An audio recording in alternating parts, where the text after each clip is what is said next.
Welcome to Instant Analysis. I'm Riley Sager here with Connor Morrissette. Just wrapped up day 7 of spring practice.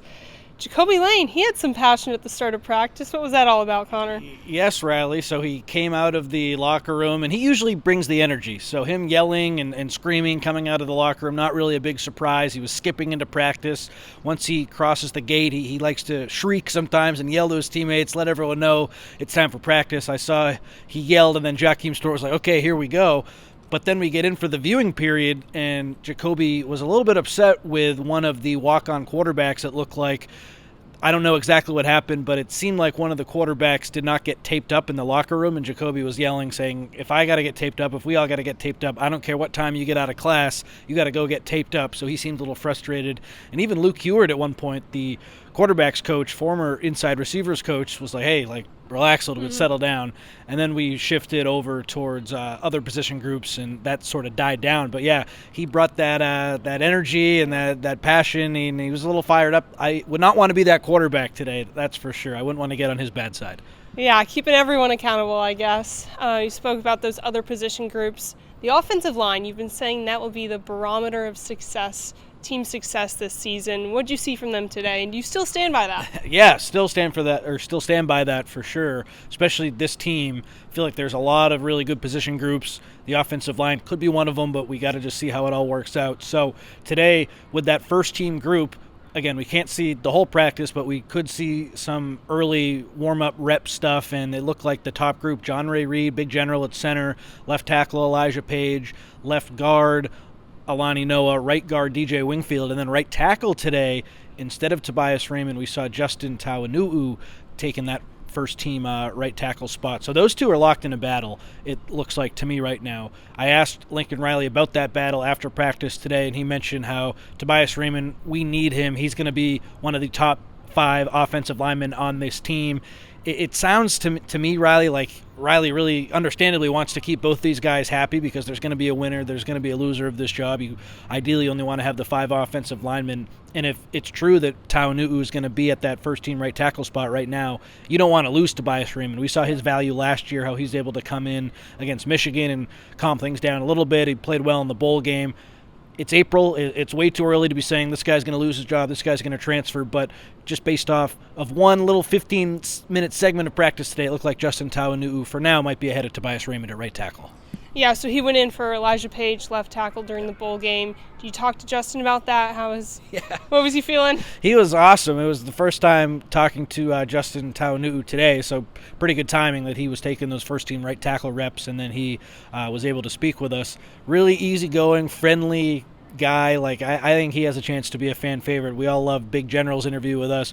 Justin, a little bit of a different vibe, but like I said, friendly and nice. And he's angry on the field, don't get it twisted, but he was very, very just respectful and nice to us. So he talked about how in the bowl game, he was nervous. He went in, and he said practice was harder. He felt really prepared to play in the bowl game. He knew he made some mistakes, but when he watched the tape, he was surprised at how he did. He thought, oh, maybe I might have made some more mistakes than he did. He was happy with it, and it really served as a springboard for him now in his second season, coming in as a redshirt freshman, second-year guy now. He seems much more ready to go, much more comfortable, and a real player in this offensive line room, whereas last year he was pretty strictly behind Elijah Page, and that was the backup left tackle. And if Page had gone down during the regular season, I think Mason Murphy would have gone over there. He wasn't really in the mix. And then the bowl game happens, he gets into the mix, and that's just how the evolution of this works, where some guys opt out of the bowl game after the transfer portal, there's injuries, and then you get a chance. He took that chance, and it looks like he's taking this chance right now as the second-year guy fighting for that right tackle spot. Yeah, well, we'll see how that unfolds rest of spring, heading into fall. Halfway through practices, Day 8 on Thursday, NCAA settlement yesterday. That's still in the works, working some kinks out there. The portal, though, opens next Wednesday. Lincoln was asked about that in practice. He said maybe adding some depth in the linebacker room. Anything you want to see there? I've been pounding the table for them to add a linebacker, so that was reassuring. It's just so clear that they need it. And I've posted on our website, posted online, and I get some people who are like, they don't need to play the younger guys. They're running out of younger guys with Elijah Newby going to defensive end. So I think absolutely a linebacker is needed. And Riley talked about don't expect anything crazy. Where, like he mentioned a handful of guys. So to me, maybe that's like 3 to 5, maybe somewhere in that range. They like their team, and he talked about we don't really have a lot of holes that we feel like we need to fill. We feel like we're pretty good right now. So that was significant. The one position group that he mentioned, as you said, was linebacker. He didn't mention any other position groups, so that'll be something to watch. But I think the leader in the clubhouse right now for the position that they'll add looks like linebacker. Well, I guess that's reassuring for the team, maybe filling in a spot there. But as for everyone else, he seems to kind of just want to focus on working with the puzzle pieces that they already have. Anything else from practice today? Any other observations? Yeah, so there's some injuries right now which affected guys who are returning kicks and punts. We saw James Johnson and Josiah Zamora as the only guys returning punts. And then with the kickoff team, it was Wayman Jordan, Eli Sanders, DJ Jordan. Mekhi Lemon, he's been battling a hamstring all camp. He's still not totally full go, so we all know his returning prowess. He's going to be firmly in that mix. What I want to know is, do they want him to return punts and kicks because he's going to be such a valuable asset as a receiver?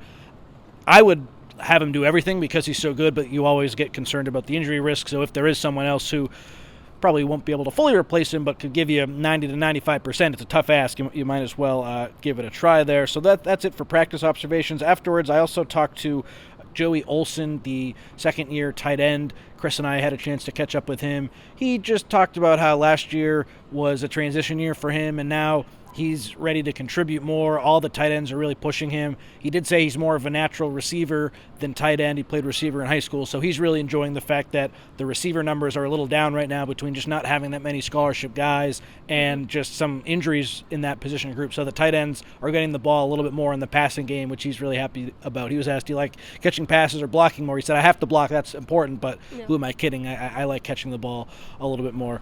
And then with Lincoln Riley, I just wanted to finish up with him. Where are my notes here? Yeah. So he said Tobias Raymond was one of our 5 best offensive linemen, even though it looks like he's being pushed by Justin Tawnou right now.